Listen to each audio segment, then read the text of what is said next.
The elderly woman's sobs cut through the noise of Goldberg's delicatessen like a knife. Dishes clattered. Steam rose from hot pastrami. Yiddish mixed with English at packed tables. But everyone heard her crying. The woman clutched a faded photograph to her chest. Her lips moved in words no one understood. The staff froze. The billionaire beside her, tailored suit, $3,000 watch, stared at his phone. He didn't look up. Rachel Brenner's hands shook as she set down water glasses at table 6. Her heart hammered in her chest. She knew that language. She'd heard it every morning in her grandmother's kitchen. Rachel walked toward the crying woman. Her voice came out barely above a whisper. My ratza savda. The words felt like coming home. The woman's tears stopped. Her wrinkled hand shot out and grabbed Rachel's wrist. At Mvina Odi, you understand me. The billionaire's head snapped up. His phone clattered to the table. Nathan Steinberg had spent $3 million on caretakers for his mother. He'd hired translators, drivers, private nurses, but he'd never learned her language. What Nathan didn't know was that Rachel Brenner had translated for senators. She'd briefed the State Department on Middle Eastern conflicts. She'd held security clearance higher than most generals. Then her world had collapsed 3 years ago. Now she poured coffee and avoided eye contact. In 72 minutes, she would translate the one Hebrew word that would destroy Nathan's business partner and save his soul. But first, she had to survive Marcus Wolf walking through that door. Your support means everything. Subscribe to see how invisible people become unforgettable. Rachel moved between tables like a ghost. She refilled Mr. Cohen's coffee before he lifted his empty cup. She knew Mrs. Feldman wanted her bagel toasted dark, cream cheese on the side. The napkins had to be folded into perfect triangles. Her hands worked automatically. Fold, crease, smooth. The repetition calmed the buzzing in her chest. Behind the counter, Dinah flipped lax on the sizzling griddle. The 68-year-old cook had worked at Goldberg's for 40 years.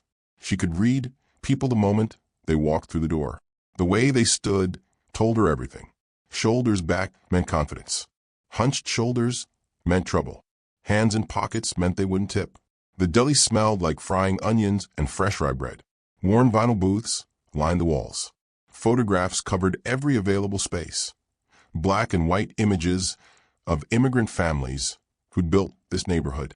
Men in suspenders. Women in headscarves. Children with wide eyes staring at their new American home. Rachel had memorized every face in those photographs. Sometimes she imagined her own grandparents up there, young, hopeful, before everything got complicated. The lunch rush had started. Plates clattered. Voices overlapped in English and Yiddish. Rachel kept her head down and kept moving. Rachel's hand brushed the silver mezuzah necklace hidden beneath her uniform collar. The metal felt warm against her skin. She always touched it when the anxiety got bad. 3 years for months, 11 days since the State Department hearing. She was back in that conference room again. Fluorescent lights, gray walls, 6 faces staring at her across the table. Her supervisor, David Kellerman, had sat beside the government attorneys. His expression had been perfectly blank. Rachel had translated ceasefire negotiations between Israeli and Palestinian diplomats. She'd briefed senators on Middle Eastern policy. She'd held security clearance higher than most military officers. At 25, she'd been the youngest translator in her department. Then the audit had come. Someone had falsified translation records, changed key phrases in diplomatic cables, the kind of changes that could start wars. The investigation had pointed to Rachel's access codes, her digital signature, her translations. David had testified against her, claimed she'd been erratic, unstable. He'd suggested she had political motivations. The legal investigation had cleared her eventually. 6 months of hell, but they'd found the real evidence. David's digital fingerprints buried in the system. But by then, the whispers had spread. Nobody wanted a translator connected to a scandal. The blacklist was unofficial, but absolute. Rachel's fingers tightened on the mezuzah. Her grandmother, Safta Miriam, had given it to her the day she'd started at the State Department. Where this, Safta had said in Hebrew, remember who you are. What Safta hadn't told her was that the mezuzah's hollow center contained something else. Microfilm. Original translation records with timestamps that proved Rachel's innocence. Safta had worked in intelligence in Israel before immigrating. She knew how to hide evidence. Rachel had never told anyone. The evidence sat against her skin every day, waiting. The door chimed. Rachel looked up automatically. Nathan Steinberg walked in like he owned the building. Maybe he did. His suit was tailored Tom Ford. Rachel recognized the cut from her old life. His watch was a Patek Philippe, probably $50,000 on his wrist. He held his phone in one hand and his mother's elbow in the other, but his grip on her arm was gentle. That surprised Rachel. The older woman moved slowly. She wore a blue dress that had been expensive once. Her hair was perfectly styled. Her hands shook slightly as she clutched a photograph to her chest. Nathan's phone wallpaper flashed as he checked his messages. A child's crayon drawing. The word "Daddy" spelled wrong at the top. The image disappeared before Rachel could see more. His wedding ring sat on his right hand. Wrong finger. Rachel's stomach tightened. She knew what that meant. Divorced. Or widowed. Still wearing it out of habit or guilt. Dinah caught Rachel's eye from the kitchen. She jerked her chin toward Nathan. Her expression said trouble. Nathan scanned the room with cold efficiency. His gaze passed over Rachel without stopping.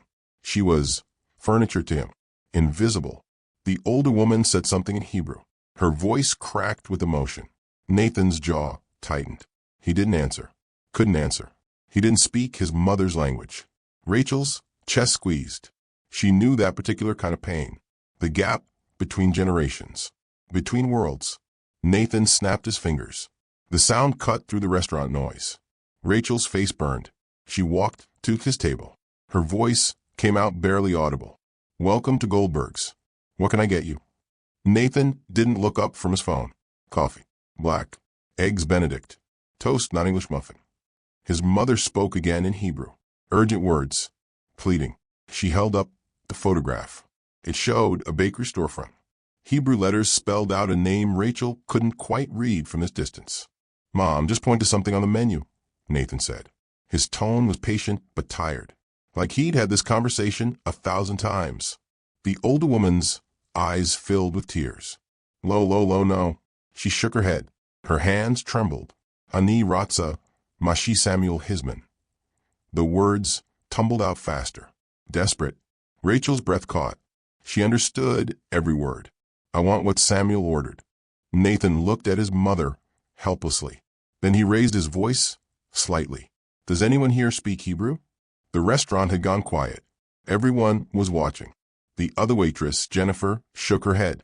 The busboy backed toward the kitchen. The manager, Mr. Rothman, pulled out his phone. "I can call a translator service. They can be here in 20 minutes. Nathan's mother started crying. Real tears now. Her shoulders shook. She pressed the photograph to her chest like it was the only thing keeping her alive. Dinah was staring at Rachel. Her eyes were sharp, knowing. Rachel's hands had curled into fists. Her nails bit into her palms. The mezuzah felt heavy against her chest. Every instinct screamed at her to stay invisible. Stay quiet. Don't get involved. But she couldn't watch this woman cry. Rachel stepped forward. Her voice was soft but clear. "Ani am Dabrid Ivrit. Ani Yakalo Lazur. I speak Hebrew. I can help." The older woman's head snapped up. Her wet eyes locked onto Rachel's face. Hope flooded her expression. Nathan's phone clattered onto the table. He stared at Rachel like she'd materialized out of thin air. Rachel crouched beside the older woman's chair. She kept her voice gentle. "Ma S.H. McJevert, what's your name, ma'am?" "Esther." The woman's voice shook. "Esther Steinberg." "Yofi, Esther. Ani Rachel. Tagidu limat ratzalechal." "Okay, Esther. I'm Rachel. Tell me, what are you gonna eat?" Esther held up the photograph with shaking hands. The bakery storefront was clearer now. Rachel could read the Hebrew. Steinberg's Bakery, Philadelphia, 1965. Habal Shelley, Samuel. Esther's voice broke. Hu Hisman French toast im halababoker Haris Han Shalanabi America. Shamishim Ashtam Shana Lefniachen. Ani Ratza Lahardish Odoshav. My husband Samuel. He ordered challah French toast on our first American morning. 52 years ago. I want to feel him again. Rachel's throat tightened. She blinked hard. When she stood, her knees felt weak. She turned to the confused staff. She wants the challah French toast. Her husband ordered it for her on their first morning in America. 52 years ago. He's gone now. This is what she wants. The restaurant stayed silent. Mr. Rothman nodded slowly. We can do that. Rachel wrote it down. Her hand shook slightly. Nathan was still staring at her. His eyes had narrowed. He was processing, calculating. You speak Hebrew? Yes. Fluently. Yes. Where did you learn? Rachel's jaw tightened. My grandmother. She turned away before he could ask more questions. But she heard Esther say something else. Quiet words in Hebrew. Ha'idritchi Samuel, Hisha, Anit Srika Limsooda. The letter that Samuel left. I need to find it. Rachel's steps faltered, but she kept walking. Rachel's phone buzzed in her apron pocket. She pulled it out with shaking hands. Riverview Nursing Facility. Final notice. Account 40 to $8,372. Outstanding balance $8,400. Payment required within 48 hours or resident will be transferred to county facility. The words blurred. Rachel's grandmother had been at Riverview for 8 months. The Alzheimer's was getting worse. The county facility was where people went to die alone. Rachel had $300 in her checking account. She had no one to call, no one to ask. She looked at Esther, at Nathan, at his $50,000 watch. Pride versus desperation. She chose pride. For now, if this story touched you, subscribe now. We share stories of people who survive when the world wants them invisible. Nathan watched Rachel walk back to the kitchen. His mother was eating the challah French toast with tears streaming down her face. Happy tears this time. She kept touching Rachel's hand every time the waitress passed their table. Nathan pulled out his tablet. He had a conference call in 10 minutes with investors from Tel Aviv. The partnership contract sat in his inbox. 3 Israeli lawyers had reviewed it. His own legal team had signed off. But something felt wrong. He couldn't explain it. Just instinct. He looked up. Rachel was refilling coffee at table 4. She moved like she was trying to disappear. Excuse me, Nathan said. His voice carried across the restaurant. Rachel's shoulders tensed. She turned slowly. Yes, sir? Come here for a moment. Every head in the restaurant turned. Rachel walked to his table. Her hands were shaking. Nathan noticed. He didn't care. He held out the tablet. Read this. Tell me if the Hebrew is correct. Rachel's eyes widened. Sir, I'm not a... You speak fluent Hebrew. I need this checked. I have a call in 8 minutes. Rachel took a tablet. Her fingers left small prints on the screen. She scanned the first page, then stopped. Scroll back. Her eyebrows drew together. This is a business contract, she said quietly. Yes. Between your company and Israeli partners. Yes. Is it correct or not? Rachel bit her lip. She read faster now. Her eyes moved across the Hebrew text with practiced efficiency, the kind of reading that came from years of professional translation work. Dinah was watching from the kitchen. Mr. Rothman had paused mid-conversation with a customer. Everyone was watching Rachel stand at Nathan Steinberg's table holding his tablet like she belonged there. Nathan checked his watch. 6 minutes. Well, his tone was sharp, impatient. Rachel's face had gone pale. She looked up at him, then back at the tablet. Her finger pointed to a specific line. This word, here, in paragraph 7. What about it? It's wrong. Nathan's jaw tightened. 3 lawyers reviewed that contract. Then 3 lawyers missed it. Rachel's voice was stronger now, almost angry. This word, lesical, means liquidate. I think you meant lemazeg. Merge. 1 letter different. Complete opposite meaning. Nathan grabbed the tablet. He stared at the Hebrew text. The words looked identical to him. Show. Rachel pointed. This letter. It's a kaf instead of a mem. In context, this clause says your Israeli partners can liquidate your American assets without consent. I'm guessing that's not what you agreed to. Nathan's stomach dropped. He speed-dialed his attorney. Put on speaker. Gordon, paragraph 7 of the Tel Aviv contract. What does it say about asset management? Gordon's voice came through tinny but clear. Partners maintain equal authority over merger proceedings. Not what it says in Hebrew. Nathan's voice was ice. Get someone fluent on the line. Now, he looked at Rachel. Really looked at her for the first time. She wasn't fidgeting anymore. She stood straight. Professional. Her eyes were sharp behind the exhaustion. Read it out loud, Nathan said. The Hebrew. Rachel's voice changed. Confident. Precise. She read the clause in Hebrew first, then translated each phrase carefully. Her translation exposed the problem immediately. The Israeli partners hadn't requested merger authority. They'd requested liquidation rights. That contract would let them sell everything we own in the U.S., Nathan said slowly. Buildings, patents, everything. Yes, worth about $400 million. I wouldn't know about that, sir. Nathan's phone exploded. Gordon was shouting. Other voices joined. Panic. Recriminations. Someone started yelling about the Israeli firm. Nathan hung up. The restaurant was dead silent. Esther said something in Hebrew. Rachel answered automatically. They had a brief exchange. Rachel almost smiled. What did she say? Nathan demanded. She said you should have learned Hebrew when your father asked you to. Then you wouldn't need waitresses to save your company. Despite everything, Nathan laughed. It came out harsh. Shocked. What else is wrong with it? Excuse me. The contract. You read it for 30 seconds. What else did you see? Rachel hesitated. The professional mask slipped slightly.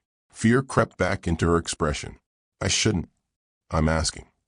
Paragraph 3 has ambiguous language about intellectual property transfers. Paragraph 9 has a date discrepancy. Hebrew calendar versus Gregorian.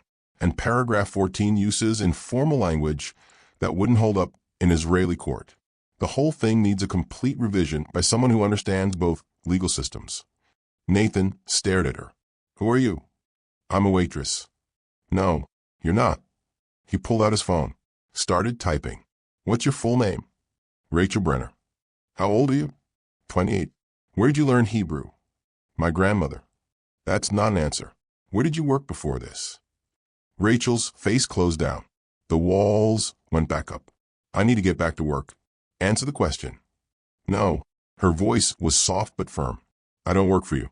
I work for Mr. Rothman, and I have other tables. She walked away before Nathan could respond. His phone was already pulling search results. Rachel Brenner, age 28, Philadelphia. The first result made him stop breathing. The door chimed again. Rachel felt it before she saw him. A cold weight in her stomach. A stone dropping through water. Marcus Wolf walked into Goldberg's delicatessen like he was entering a courtroom. 6'2".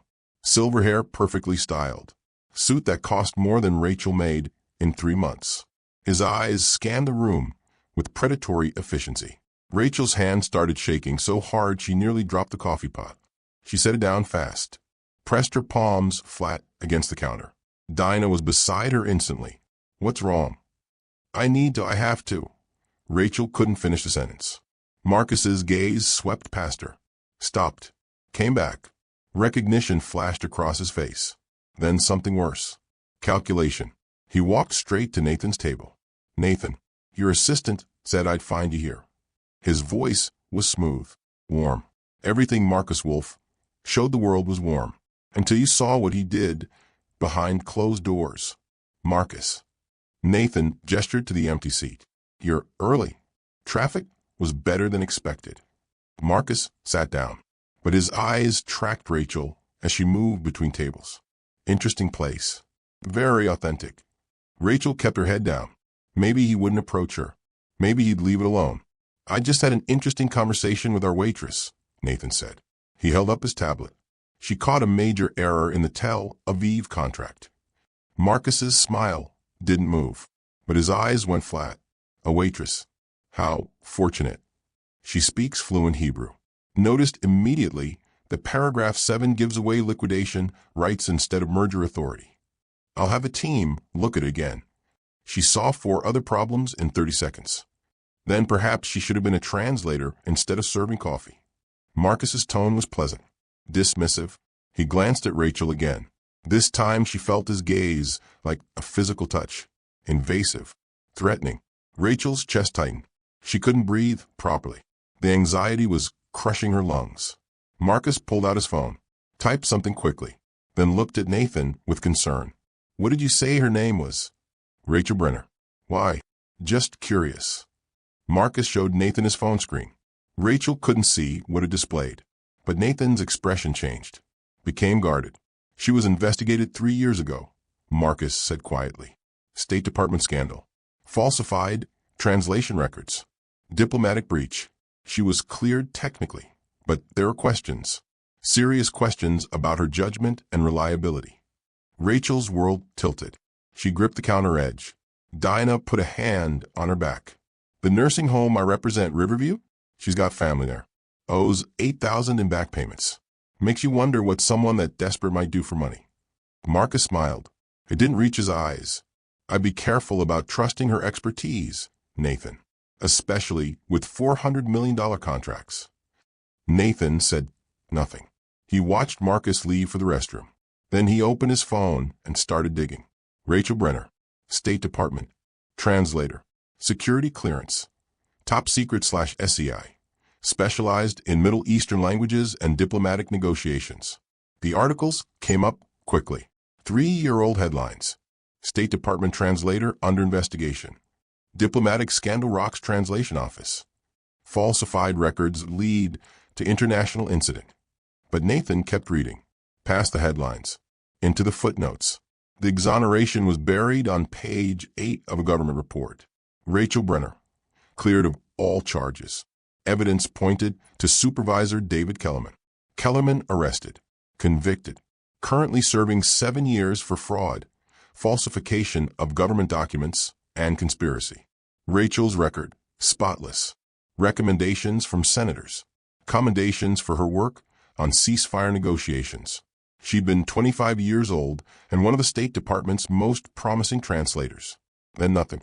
No employment records after the investigation. No government work. No translation agencies. Nothing except a W-2 from Goldberg's Delicatessen starting 3 years ago. Nathan scrolled deeper.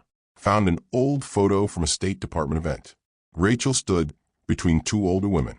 The caption identified one as her grandmother, Miriam Brenner. The other woman's name made Nathan's chest tighten.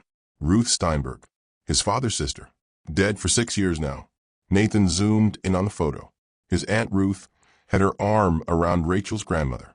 They were laughing. Old friends. Maybe more than friends. His father had mentioned Miriam once or twice. A woman from the old neighborhood. Someone who'd helped the family when they'd first immigrated. Nathan had never paid attention. He looked up. Rachel was clearing table 7. Her hands moved mechanically. Her face was blank. Shut down.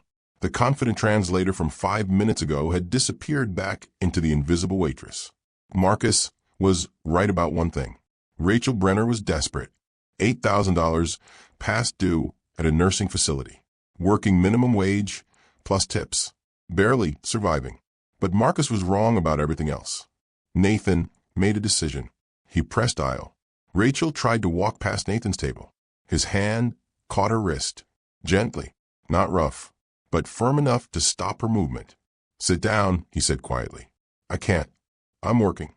Sit, please. Rachel sat. Her whole body was rigid, ready to run. Nathan released her wrist immediately. He noticed the way she rubbed the spot where he touched her, like she was erasing the contact. Why are you working here? Nathan asked. I need money. You had top secret security clearance. You briefed senators. Why are you serving coffee in a deli? Rachel's jaw tightened. You already know. Your friend told you. Marcus isn't my friend. He's my business partner. There's a difference. Nathan leaned forward. I read the full report. You were cleared. Completely. Your supervisor went to prison. Doesn't matter. It should matter. The blacklist doesn't care about facts. Rachel's voice was flat. Dead. Nobody wants to hire the translator from a scandal. Even if I was innocent. Especially in government work. I'm toxic. Nathan was quiet for a moment. The restaurant noise filled the space between them. His mother said something in Hebrew. Rachel responded without looking. Automatic. My father spoke Yiddish and Hebrew at home, Nathan said suddenly. Every day. He wanted me to learn, wanted me to remember where we came from. I refused. I was ashamed of his accent, of the way he mixed languages. I wanted to be American, only American. Rachel looked at him finally. Her green eyes were tired. He died 4 years ago, Nathan continued. Heart attack. I was in a board meeting. I got there 20 minutes too late. He was already gone. His voice cracked slightly. His last words were in Hebrew. The nurse wrote them down phonetically. I still don't know what he said. I never learned. And now I never will. The pain in his voice was raw, real. Rachel felt something crack in her chest. What did the nurse write? She asked softly. Nathan pulled out his wallet, unfolded a piece of paper. The edges were worn. He'd handled it 1,000 times. He showed her the phonetic Hebrew. Rachel read it. Her eyes filled with tears. Ani ohavachani, skormiata. He said, I love you, my son. Remember who you are. Nathan's face crumpled, just for a second. Then he rebuilt the mask. But Rachel had seen the cedar cologne mixed with coffee grounds and her own exhaustion. The moment stretched between them. Heavy, intimate, dangerous. The lunch rush had ended. Rachel was wiping down table 3 when she heard the voice. That's Samuel's boy. I'd know those eyes anywhere. An elderly man stood at the counter. 90 years old if he was a day. White hair, bent spine, but his eyes were sharp and clear. He stared at Nathan like he was seeing a ghost. Nathan looked up from his phone. I'm sorry? Samuel Steinberg, your father. We came over together from Tel Aviv, 1962. Both of us 22 years old with nothing but the clothes on our backs and $50 sewn into our coat linings. The old man's voice carried across the quiet restaurant. I'm Bernard Levinson. Your father and I started a bakery together on 7th Street. Nathan's face went pale. He stood slowly. You knew my father? Knew him? We were brothers. Not by blood, by choice. Bernard pulled a photograph from his wallet. His hands shook as he held it out. This was taken our first week in America. Rachel moved closer. She couldn't help it. The photograph showed 2 young men standing in front of a storefront. Hebrew lettering above the door read Steinberg and Levinson Bakery. Both men were grinning. Their arms were around each other's shoulders. Nathan took the photograph. His fingers trembled. My father never told me he had a partner. We had a falling out. 1975. Stupid argument about money and expansion plans. I wanted to stay small. He wanted to grow. We dissolved the partnership. Barely spoke for 30 years. Bernard's eyes filled with tears. By the time we made peace, we were both old men. Too much time wasted on pride. Esther said something in Hebrew. Bernard answered in the same language. They had a brief exchange. Then Bernard pulled out another photograph. This one showed 4 people. 2 men, 2 women. Rachel recognized one of them immediately. That's my grandmother, Rachel whispered. Miriam Brenner. And that's Ruth Steinberg, Samuel's sister. Your aunt, Bernard said to Nathan. They were best friends. Miriam and Ruth, inseparable from the day they met at the synagogue in 1963. Nathan stared at the photograph. I never knew. Your father tried to tell you. Many times. You wouldn't listen. You were too busy becoming American. Too busy being ashamed of where you came from. Bernard's voice wasn't cruel. Just sad. Tired. Samuel used to say. A man who forgets his name forgets his soul. He watched you become everything he'd feared. Rich. Powerful. Empty. He loved you anyway. But it broke his heart. Nathan's jaw clenched. His eyes were wet. I can't change the past. No, but you can choose what you do now, with the time you have left. Bernard looked at Esther, then at Rachel. Your father knew something you haven't learned yet. The people who serve you are often the ones who save you, if you're smart enough to see them. 2 hours later, Rachel's phone rang. Unknown number. She almost didn't answer, but something made her press accept. Rachel Brenner? A woman's voice. Professional. Cold. Yes. This is Jennifer Martinez from Riverview Nursing Facility. I'm calling to inform you that your grandmother's residency has been terminated effective immediately. Rachel's legs went weak. She grabbed the counter edge. What? Why? We received a report from Marcus Wolf, attorney for our parent corporation. He's filed documentation indicating you've been harassing one of our donors and engaging in unstable behavior that puts your grandmother's care needs at risk. That's not true. I haven't. Additionally, Mr. Wolf has requested we cooperate with an investigation into your grandmother's immigration status. There are questions about her naturalization documents. Rachel's chest tightened. She couldn't breathe. My grandmother has been a U.S. citizen for 60 years. She has all her papers. I'm just following protocol, Ms. Brenner. Your grandmother will be transferred to county care within 72 hours unless you can resolve the outstanding balance and address Mr. Wolf's concerns. The woman's voice softened slightly. I'm sorry. I don't make these decisions. The call ended. Rachel stared at her phone. The room spun. Dinah appeared at her elbow. What's wrong? They're taking my grandmother. Marcus Wolf. He's doing this because I helped Nathan. Because I saw the contract error. He's punishing me. Nathan had heard. He crossed the restaurant in 3 strides. What did he do? Rachel's voice came out raw, broken. He filed a complaint with the nursing home. Claimed I'm harassing you. Claimed I'm unstable. Now they're investigating my grandmother's citizenship. She's 93 years old. She's terrified of authority. It could. She couldn't finish. The tears came fast. Hot. She pressed her palms to her eyes. Tried to stop them. Couldn't. Nathan's face went hard. Dangerous. Marcus doesn't represent the nursing home. He represents the parent corporation. He has access to resident files, medical records, financial information. He's been doing this for years. Finding leverage, exploiting vulnerability. I can't fight him. I have nothing. No money. No lawyer. No. You have me. Nathan's voice was steel. Marcus just made a critical mistake. He threatened someone under my protection. And he did it for corporate gain. That's illegal, actionable, and I have resources he's forgotten about. Rachel looked up. Nathan's expression was fierce, focused. For the first time, she saw the ruthlessness that had built his empire. But this time it wasn't pointed at her. It was pointed at Marcus Wolf. 20 minutes later, Marcus returned to the deli. He carried a small pharmacy bag. His smile was pleasant, concerned. Nathan, I brought your mother's medication.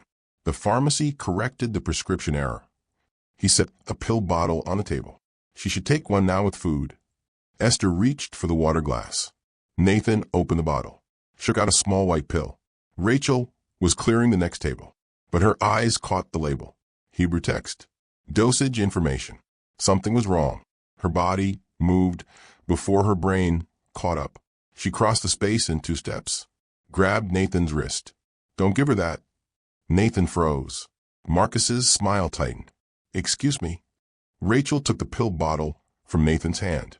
Read the Hebrew label carefully. Her face went white. This is the wrong dosage. For an elderly patient with heart conditions, this dose it's triple what it should be. The pharmacy dispensed it, Marcus said smoothly. I picked it up myself. Then the pharmacy made an error, or someone changed the label. Rachel's hand shook, but her voice was steady. This dosage would cause cardiac complications in someone Esther's age, possibly fatal within weeks. Marcus's expression didn't change. You're not a doctor. No, but I translated pharmaceutical documentation for the FDA for 2 years. I know medication protocols. I know Hebrew medical terminology. And I know what happens when elderly patients receive incorrect cardiac medication dosages. Nathan took the bottle, stared at the label. He couldn't read Hebrew, but he could read Rachel's face. Esther said something in Hebrew. She sounded frightened. Rachel answered softly, reassuring words. Then Esther reached for the pill in Nathan's hand. She wanted to take it. She trusted Marcus. He was Nathan's partner, Nathan's friend. Mom, no. Nathan closed his fist. Don't take it. Marcus stood. His pleasant mask was cracking. Nathan, this is ridiculous. You're letting a disgraced translator. Esther suddenly gasped. Her hand flew to her throat. Her eyes went wide, panicked. She was choking. Rachel didn't think. She dropped to her knees beside Esther's chair, wrapped her arms around the elderly woman from behind. Found the spot just below the ribcage. Pulled up sharply. Once. Twice. 3 times. A piece of halal flew from Esther's mouth. She coughed. Gasped. Breathed. The restaurant erupted. Dinah was calling 911. Mr. Rothman rushed over with water. Nathan was holding his mother's hand. His face was gray with terror. Rachel sat back on her heels. Her hands were shaking violently now. Adrenaline crash. Marcus was already moving toward the door. I should let you handle this. I'll check on her later. Stay where you are. Nathan's voice cut like a knife. He pulled out his phone, not to call for help, to take photographs. He photographed the pill bottle, the Hebrew label, the dosage information. Then he opened Esther's purse, found her regular medication bottles, photographed those too. Different labels, different dosages, different pharmacy stamps. Rachel's hand went to her mezuzah necklace. She pressed the small clasp. The hidden camera activated. She'd installed it 3 years ago when the State Department investigation started. When she'd needed to protect herself, she photographed Marcus. The pill bottle. The evidence spread across the table. Marcus saw. His face went cold. That's illegal recording. In a public place? With probable cause of attempted harm? Actually, it's evidence. Rachel's voice was stronger now. The translator was back. Professional. Precise. And I just saved your partner's mother from the medication you provided. The medication with the tampered label. The ambulance came. Paramedics evaluated Esther. She was stable. Shaken, but stable. They recommended hospital observation. Nathan insisted. By the time they reached Philadelphia General, the snow had started. Wet. The kind that shut down the city. The hospital waiting room smelled like antiseptic and bad coffee. Nathan sat in a plastic chair. Rachel sat 2 chairs away. Neither spoke for 10 minutes. Finally, Nathan broke the silence. Thank you for saving her. Anyone would have. No, most people would have hesitated, worried about liability, about getting involved. He just acted. He looked at her. Really looked? Why? Rachel was quiet for a moment. My grandmother raised me. After my parents died, she was everything. Mother, father, teacher, friend. I know what it's like to almost lose that. I couldn't let it happen to you. Nathan's throat worked. My father tried to teach me Hebrew every Sunday morning. For years, I refused. I told him it was a dead language. Useless. I said I'd never need it in the real world. He laughed bitterly. Turns out I needed it more than anything else I learned. It's not too late, isn't it? She's dying. The doctors won't say it, but I can see it. She's getting weaker, more confused, since she won't recognize me at all. Rachel reached across the empty chair, touched his hand briefly, just for a second. Then learn Hebrew now. You still have time. Some time. That's more than a lot of people get. Nathan's fingers closed around hers. Held on. His cologne, cedar and expensive leather, mixed with the hospital smell and Rachel's exhaustion. The moment stretched. Intimate. Marcus has been poisoning her, Nathan said quietly. Slow. Incrementally increasing her medication to toxic levels. Waiting for her to die so I'd inherit her trust fund. $7 million. Money she saved from my father's life insurance. Marcus is the executor. Rachel's hand tightened. How long has this been happening? Months. Maybe longer. I trusted him. I never checked. His voice cracked. I almost killed her by being blind. But you didn't. She's alive. And now you know. Rachel's voice was fierce. Now you fight back. When they returned to Goldberg's 3 hours later, the deli was closed. But lights glowed in the kitchen. Rachel unlocked the door. Found Dinah sitting at the counter with Mr. Rothman and Bernard Levinson. 6 other regular customers sat at nearby tables. We've been waiting, Dinah said. Her eyes were red, like she'd been crying. Rachel stopped. What's wrong? Nothing's wrong. Everything's right. For the first time in 60 years. Dinah stood slowly, walked to Rachel, took her hands.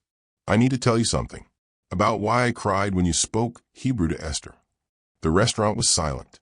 My name wasn't always Dinah. It was Devorah. I was born in Warsaw in 1943.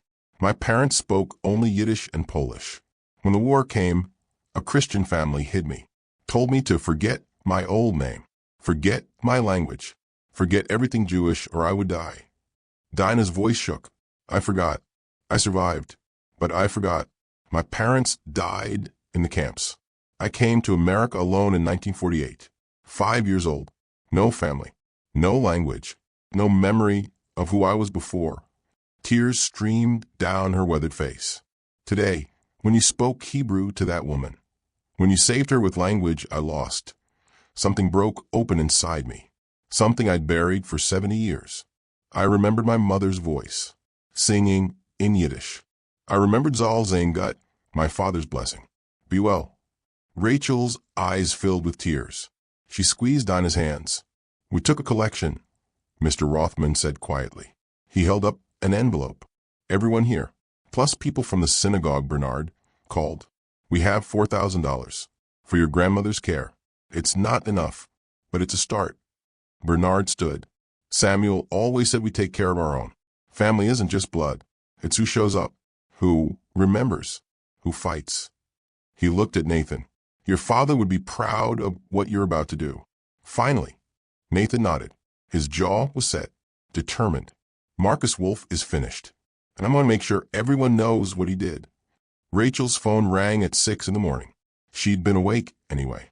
Hadn't slept more than 2 hours. Ms. Brenner, this is Catherine Walsh from Goldberg's corporate office. You've been terminated effective immediately. A cease and desist letter is being delivered to your residence today. You're not to contact Nathan Steinberg or any member of his family again. Rachel's hand went numb. The phone nearly slipped. What? Why? That's all the information I can provide. The line went dead. 20 minutes later, a courier knocked. Rachel signed for the envelope with shaking hands. Inside was a 10-page cease and desist letter. Marcus Wolf's law firm letterhead at the top. The accusations were detailed, specific. Rachel had allegedly sent threatening emails to Nathan, harassed Esther, attempted to extort money in exchange for silence about fabricated medication concerns. The letter included email screenshots, messages Rachel had never written, her email address, her name, but words she'd never typed. Someone had forged them. Marcus. It had to be Marcus. Rachel's hands shook as she read further. There was a witness statement. Jennifer Martinez from Riverview Nursing Facility, the same woman who'd called about her grandmother's eviction. Jennifer claimed Rachel had explicitly told her she was targeting wealthy families for financial gain, that she'd bragged about manipulating Nathan Steinberg. Rachel felt sick. She ran to the bathroom, threw up. Her whole body shook. By noon, Nathan's office had called an emergency board meeting. Rachel found out from Dinah, who'd heard from Bernard, who'd heard from his nephew, who worked in Nathan's building. They're voting whether to remove Nathan as CEO, Dinah said quietly. Her face was pale, scared. Marcus is claiming Nathan's judgment is compromised, that you manipulated him, that he's making reckless decisions based on a waitress's accusations against a respected attorney. Rachel sat down hard. The kitchen chair scraped against the floor. This is my fault. I should have stayed quiet, should have stayed invisible. No, Dinah's voice was fierce. She grabbed Rachel's shoulders. You saved that woman's life. You exposed a criminal. This isn't your fault. This is what powerful men do when someone challenges them. They destroy you. Rachel's phone buzzed. A text from an unknown number.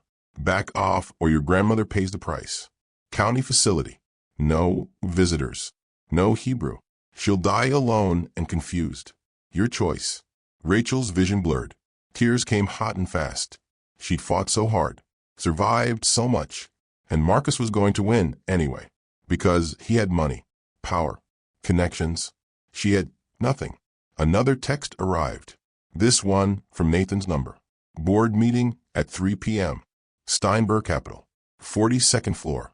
Don't come. Too dangerous. Rachel stared at the message. Don't come. Nathan was telling her to stay away, to let him handle it, to trust that he'd defend her. But the text felt wrong, cold, distant. Nothing like the man who'd held her hand in the hospital, who'd cried when she translated his father's final words. Maybe Marcus had gotten to him. Maybe Nathan had decided his company was worth more than the truth. Maybe billionaires always chose money in the end. Rachel looked at the cease and desist letter, the forged emails, the witness statement. Marcus had built a perfect case. Airtight, professional, devastating. She couldn't fight this. She had no lawyer, no resources, no evidence except her word against his. She was alone. By 2 o'clock, Rachel had made her decision. She wouldn't go to the board meeting. She'd pack her grandmother's things from Riverview, find a county facility that would take Miriam, start over somewhere else, maybe leave Philadelphia entirely. She was folding her grandmother's Shabbat candlesticks into newspaper when her phone rang. Nathan's number. She almost didn't answer. What was the point?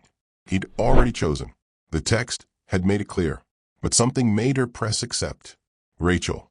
Nathan's voice was clipped. Professional. I'm calling to inform you that I won't be requiring your testimony at today's board meeting. Marcus has presented compelling evidence of your misconduct. I think it's best if we sever all contact. Rachel's chest cracked open. She'd known he'd choose his company, but hearing it still destroyed her. I understand, she whispered. Good. My legal team will handle the harassment claims separately. Don't contact me again. The line went dead. Rachel sat on her apartment floor surrounded by her grandmother's belongings. The candlesticks, the photographs, the Hebrew prayer book Safta had carried from Israel 60 years ago. She'd been so stupid, believing Nathan Steinberg was different, that wealth didn't always corrupt, that a billionaire could choose justice over profit. Dinah called 20 minutes later. Her voice was panicked. Rachel, Nathan just released a statement. He's apologizing to Marcus, saying you took advantage of his grief, that he was temporarily misled. He's asking the board to censure him for poor judgment, but to keep Marcus as his partner. Rachel closed her eyes. I know, you know? How can you, Rachel? You have to fight this. With what, Dinah? I have nothing. No proof. No money. No lawyer. Marcus wins. That's how it works. The powerful always win. That's not true. Yes, it is. It's always been true. I was stupid to forget. Rachel's voice was hollow, empty. Tell Mr. Rothman I'm sorry. Tell Bernard. Tell him his friend Samuel was wrong. The people who serve don't save anyone. They just get crushed. She hung up before Dinah could respond, turned off her phone, sat in the silence of her tiny apartment, and waited for the eviction notice that would come next. Marcus Wolf had won. Nathan Steinberg had betrayed her. And Rachel Brenner was exactly where she'd been 3 years ago, destroyed by men who'd never faced consequences. Rachel was packing the last box when someone knocked. Hard, insistent. She opened the door. Dinah stood there with Bernard Levinson and a woman Rachel didn't recognize. Younger, maybe 40, professional suit, determined expression. We're not letting you give up, Dinah said. She pushed past Rachel into the apartment. Bernard followed. The stranger came last. Rachel Brenner? I'm Saracen, FBI White Collar Crime Division. The woman held up a badge. I've been investigating Marcus Wolf for 18 months, and I think you have evidence I need. Rachel's brain felt slow. Fuck, I don't have anything. He destroyed everything. Your grandmother's mezuzah necklace, Bernard said urgently. The one you always wear. Ruth Steinberg told me about it before she died. Said Miriam had installed a micro camera inside for protection from her intelligence work in Israel. Rachel's hand flew to her throat. The mezuzah. She'd been wearing it every day for 3 years. She'd photographed Marcus at the deli, the tampered medication bottle, the prescription labels. I need to see what's on that camera, Saracen said. Her voice was calm, professional, but her eyes were intense. If you documented Marcus providing that medication, we have him. Not just for attempted harm, for a pattern of elder abuse across multiple nursing home clients. Rachel's fingers shook as she unclasped the necklace, handed it to the FBI agent. The clasp releases the camera module. The footage stores on a micro SD card. Sarah worked quickly, pulled out a laptop, inserted the card. Her expression changed as she watched the footage. This is exactly what I needed. Time-stamped. Clear audio. Marcus handing over the medication. His voice confirming he picked it up himself.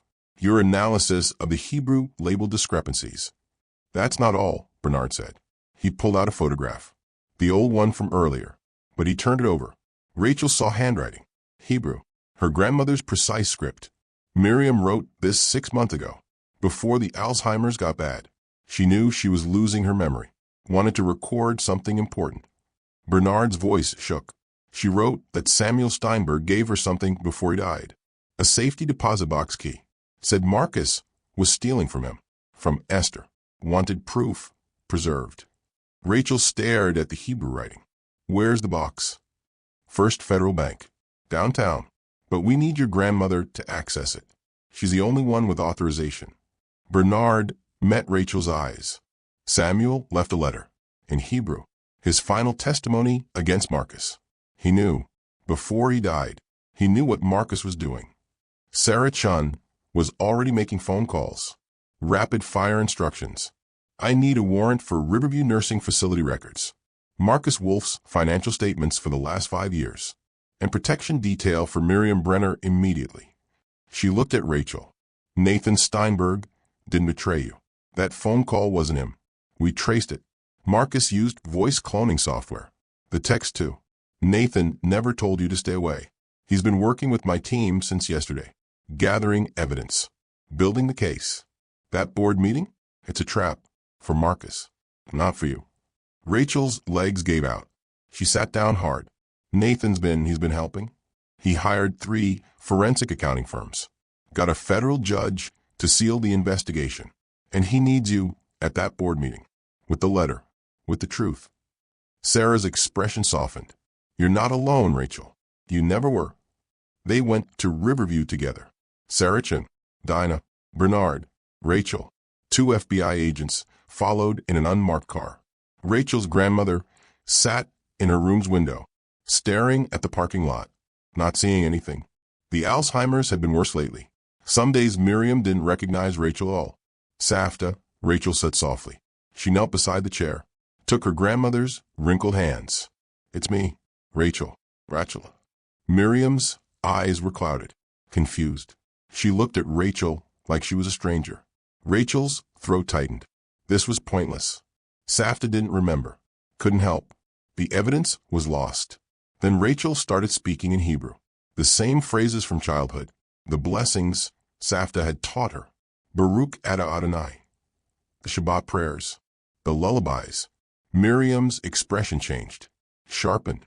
Her fingers tightened on Rachel's hands. Rachel? Rachel? Is that you? Ken, Safta. Ani, Ken.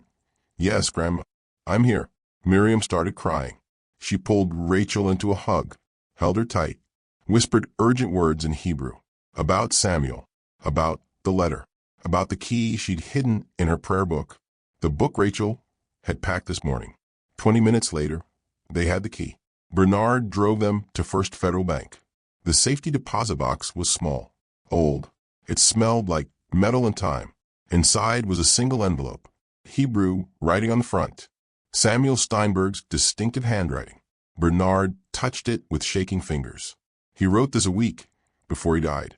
Asked me to witness it. Made me promise to keep it safe until the right time. Bernard looked at Rachel. He said, when the girl who remembers comes, give her this. She'll know what to do. Rachel opened the envelope carefully. Read the Hebrew. Her vision blurred with tears. It was all there. Samuel's testimony about Marcus stealing from Esther's trust fund. Falsifying medical records to hasten her death. The same pattern across 6 other elderly clients. Names, dates, account numbers, everything.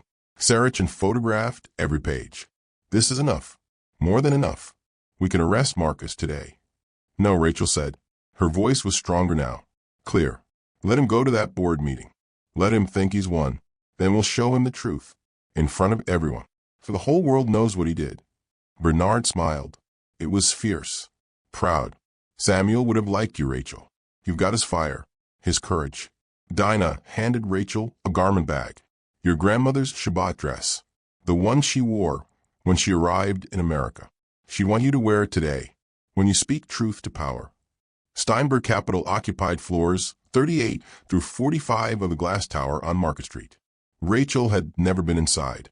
had never imagined she belonged in a place like this. The elevator was mirrors and chrome. Rachel watched her reflection rise. She wore her grandmother's Shabbat dress. Deep blue wool. Simple but elegant. Miriam had sewn it herself in 1963, had worn it on her first American Shabbat. The dress smelled like lavender and history, like survival. Sarah Chun stood beside her. Two other FBI agents, Bernard. Dinah had stayed with Miriam. Someone needed to protect her if Marcus tried something desperate. The elevator opened on the 42nd floor. The boardroom was all marble and floor-to-ceiling windows. 15 people sat around a table made from a single piece of black walnut. Their suits probably cost more than Rachel made in a year. Nathan sat at the head of the table. He looked exhausted. His tie was loosened. His expression was controlled, but his eyes were dark, worried. When Rachel walked in, his whole body went rigid. Relief flooded his face, then fear. He shook his head slightly. A warning. Get out. It's not safe. But Rachel kept walking. Marcus sat at Nathan's right hand. His expression was triumphant, satisfied. He'd been talking when Rachel entered. Now he stopped, stared at her with cold fury. Ms. Brenner, you're trespassing. Security will escort you out. His voice was smooth, pleasant, deadly. Actually, she's here at my invitation, Sarah Chun said. She held up her badge. Special Agent Sarah Chun, FBI. Nobody leaves this room. This is now a crime scene. The board members erupted. Voices overlapped. Confusion. Panic. One man reached for his phone. An FBI agent stopped him. What is the meaning of this? Marcus stood slowly. His face had gone pale, but his voice remained steady. Agent Chun, I don't know what this woman has told you, but she's unstable. Desperate. She's been harassing my partner and his elderly mother. Sit down, Mr. Wolf. Sarah's voice cut like glass. You're under investigation for elder abuse, financial fraud, attempted murder, and conspiracy. The evidence is substantial, and it's coming from someone who can't be discredited. She nodded to Rachel. Rachel pulled the envelope from her bag, set it on the polished table. Her hands were steady. Her voice was clear. This is a letter from Samuel Steinberg, Nathan's father, written a week before he died. It's in Hebrew. I'll translate. She looked at Nathan. His eyes were wet, grateful, devastated. She looked at Marcus. He'd gone completely still, a predator realizing he'd been trapped. Rachel opened the letter, started reading. Her voice filled the boardroom. Each Hebrew word followed by English translation. Each accusation documented with precision. Each crime exposed. Samuel Steinberg had known, had seen, had recorded everything. And now, finally, the truth would cost Marcus Wolf everything he'd stolen. Rachel's voice was steady as she read Samuel Steinberg's letter. Each Hebrew word fell into the boardroom like a stone into still water. Each English translation that followed sent ripples through the assembled executives. Ani kotef iti hamektav, hiski ani yodei shani met. Rachel's pronunciation was precise, clear. I write this letter because I know I am dying. The board members leaned forward. Marcus sat frozen in his chair. His face was a mask, but his hands gripped the armrests so hard his knuckles had gone white. Marcus Wolf, Ganav Mimini, Ganav mi Esther, Ganav mi Kulam. Rachel continued. Marcus Wolf stole from me, stole from Esther, stole from everyone. She read the account numbers, the dates, the transfers Samuel had documented before he died. $7 million from Esther's trust fund, moved in small increments over 5 years. Small enough to avoid immediate detection, large enough to destroy a family's security. Marcus stood abruptly. This is slander. That letter is a forgery. Samuel Steinberg was dying, confused, on heavy medication. This waitress has fabricated. Sit down, Mr. Wolf. Sarah Chen's voice cut through his protests. Or I'll have you removed in handcuffs. Your choice. Marcus sat, but his eyes were calculating, looking for escape routes, legal angles, ways out. Rachel kept reading. Samuel's letter detailed more than just the embezzlement. It described how Marcus had slowly increased Esther's medication dosages, how he'd interfered with her medical care, how he'd isolated her from friends and community. all to accelerate her decline, to speed up the inheritance. My father knew, Nathan said. His voice was raw, broken. He knew you were killing her, and he tried to tell me, in Hebrew, the language I refused to learn. Marcus's mask finally cracked. Rage flooded his expression. Your father was a foolish old man who never understood business. He built a bakery. You built an empire. Because of me, I made you what you are. You made me blind. Nathan stood, walked to Rachel's side. You made me forget where I came from, who I came from. You almost made me lose the only parent I have left. A woman entered the boardroom. SEC identification badge clipped to her jacket. She handed Sarich a tablet. The forensic accounting reports just came through, Sarah announced. 3 separate firms confirmed identical findings. Marcus Wolf embezzled $4.7 million from Esther Steinberg's Care Trust over a 5-year period. Additionally, he received kickbacks from Riverview Nursing Facilities Parent Corporation totaling $1.3 million in exchange for steering wealthy elderly clients to their facilities. The boardroom erupted. Voices overlapped. Shock, anger, betrayal. Marcus was already reaching for his phone. I want my attorney. I'm not saying another word without. Your attorney is already in custody, Sarah said. Jennifer Martinez from Riverview turned state's evidence 2 hours ago. She's been recording your conversations for 6 months. We have everything, Marcus. Every threat, every bribe, every lie. Sarich opened the tablet. Displayed financial records on the boardroom screen. The numbers were damning, irrefutable. Account transfers from Esther Steinberg Medical Trust to offshore holdings. Dated and time-stamped for $0.7 million over 62 separate transactions. Sarah scrolled through the evidence.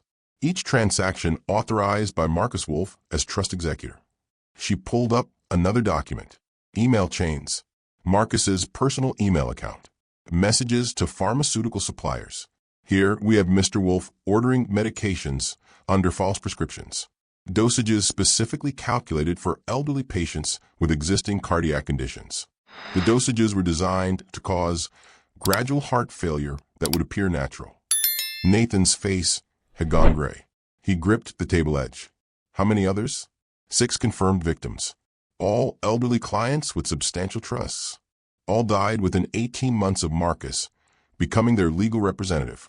All showed signs of cardiac complications consistent with medication poisoning. Sarah's voice was clinical, professional, but her eyes were hard. More documents appeared on screen. Bank statements, wire transfers, shell companies registered in Delaware and the Cayman Islands. The kickback scheme involved 8 nursing facilities across Pennsylvania and New Jersey. Marcus received payment for every wealthy client he steered to these facilities. The facilities then systematically overcharged for care while providing substandard services. The difference was split between facility administrators and Marcus. One of the board members stood. His face was red, furious. How long have you known about this? The FBI investigation began 18 months ago, Sarah said. We've been building the case methodically. Today's evidence from Rachel Brenner, the Mezuzah camera footage, Samuel Steinberg's letter, and the safety deposit box documents gave us everything we needed for arrest and prosecution. 2 FBI agents moved toward Marcus. He stood slowly. His expensive suit suddenly looked like a costume, a disguise that no longer worked. Marcus Wolf, you're under arrest for elder abuse, embezzlement, conspiracy to commit murder, wire fraud, and racketeering. The agent's voice was matter-of-fact, routine. The handcuffs clicked shut around Marcus's wrists. The sound echoed in the silent boardroom. Marcus looked at Rachel. His expression was pure hatred. You're a nothing, a failed translator, a waitress. Nobody will remember your name. Rachel met his gaze. Her voice was quiet but clear. My name is Rachel Brenner, and I'll be the reason you spend the rest of your life in prison. After the FBI led Marcus away, the boardroom slowly emptied. Executives filed out in stunned silence. Legal teams huddled in corners, making urgent phone calls. Nathan stood at the window. 42 floors above Philadelphia. The city spread below like a circuit board. All those lives, all those connections, He'd been so high above it all, he'd forgotten what it felt like to be human. Rachel started to leave. Nathan's voice stopped her. "Wait, please." He turned. His eyes were red. "There's more to my father's letter. I need you to translate it. All of it, out loud, so everyone who's left hears." Rachel hesitated, then nodded. She picked up the letter, found the final paragraph. The words Samuel Steinberg had written in his last days of life. "Timsa et hayalda shizo karat masheshachak. Hi tatsalacha." Rachel's voice broke slightly. "Find the girl who remembers what we forgot. She will save you. Ha'asher lo b'aid mi kesef. Ba, mi zikron. Mi lishan. Mi mishpacha." Wealth doesn't come from money. It comes from memory, from language, from family. Lamed ivrit ni. Lamed lihiat Yehudi shav. Lifni I shimesh lamuktamidai. Learn Hebrew, my son. Learn to be Jewish again, before you pay too high a price. Nathan's voice was barely a whisper. "I paid the highest price. I lost him before I understood." He walked to where Esther sat in a wheelchair. She'd been brought to the boardroom an hour ago. Witness to Marcus's arrest. To justice finally delivered. Nathan knelt in front of his mother, took her wrinkled hands in his. His voice shook as he said the word he'd never spoken with intention, with love, with understanding of what it meant. "I'm a mother." Esther's clouded eyes cleared, just for a moment. Recognition flooded her face. "Nee, my son." She touched his face, smiled, whole. The settlement took 6 weeks to finalize. Rachel sat in the conference room while attorneys explained the terms. Marcus Wolf, 18 years federal prison, disbarred permanently, all assets seized and liquidated, restitution to victims' families, $8.2 million. For $0.7 million returned to Esther's trust, $3.5 million distributed among the 6 other families Marcus had destroyed. Rachel's State Department record, expunged completely, full security clearance reinstated. Official apology from the Justice Department. Riverview Nursing Facility, new ownership. Parent corporation dissolved. Jennifer Martinez received immunity in exchange for testimony and cooperation.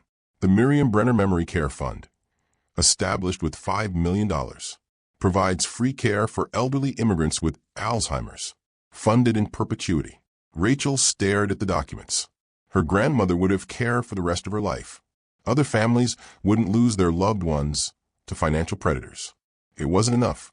Nothing could return the years Marcus had stolen, the lives he destroyed. But it was justice. Real. Documented. Permanent. "One more thing," Nathan's attorney said. He slid another document across the table. "Nathan would like to offer you a position." Rachel looked at the job offer. Director of the Steinberg Heritage Foundation. Salary that made her hands shake. Benefits that included full coverage for her grandmother's care. Her title would be Chief Translator and Cultural Preservation Officer. Her job would be helping families remember who they were, where they came from, teaching the languages that connected generations. If this story of justice and courage moved you, subscribe now. We share 3 new stories every week of ordinary people who proved the powerful wrong.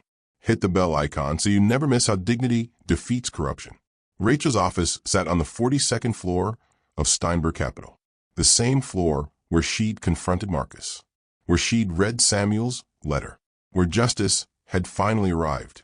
But her office faced east, toward the old neighborhood, toward Goldberg's Delicatessen. Nathan had purchased the deli 3 months ago, kept everything exactly the same. The worn vinyl booths, the photographs of immigrant families, the smell of pastrami and fresh rye bread.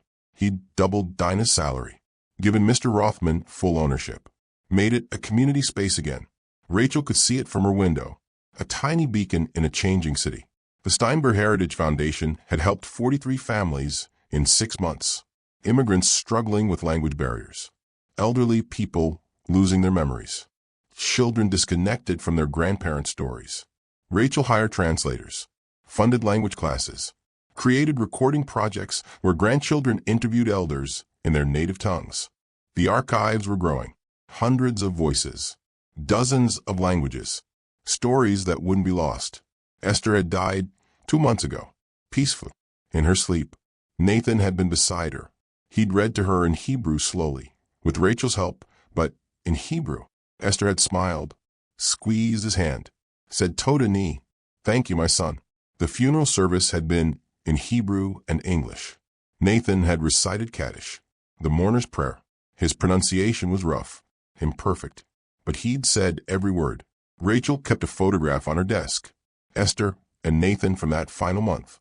His arm around her shoulders, her hand on his face, both smiling, connected finally by language and love. Every Thursday, Nathan came to Rachel's office for Hebrew lessons. He was a terrible student, impatient, frustrated by grammar rules. But he showed up, he tried, he remembered. My father would laugh at me, Nathan said during their last lesson, spending a fortune on Hebrew tutors when I could have learned free at his kitchen table. But you're learning now, Rachel said. That's what matters. The letter arrived on a Tuesday morning.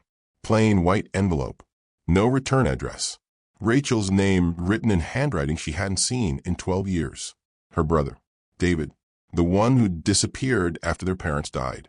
The one who'd blamed Rachel for the accident even though it wasn't her fault. Who'd said he never wanted to see her again. Rachel held the envelope for 20 minutes, just staring at it. Inside would be words. Maybe an apology. Maybe another accusation. Maybe a request for money or help or forgiveness she didn't know she could give. Her grandmother would have known what to do. Safta always knew. But Miriam was gone now, buried beside Rachel's parents in the Jewish cemetery on the edge of the city. Rachel set the envelope on her desk. Unopened. Not today. Maybe tomorrow. Maybe next week. Some wounds needed time before they could be examined. A young woman came to Rachel's office the following week. 23 years old. Nervous. Clutching a resume with shaking hands. I'm Rosa Martinez, she said. Her accent was thick. Mexican Spanish underneath, uncertain English. I clean offices here at night.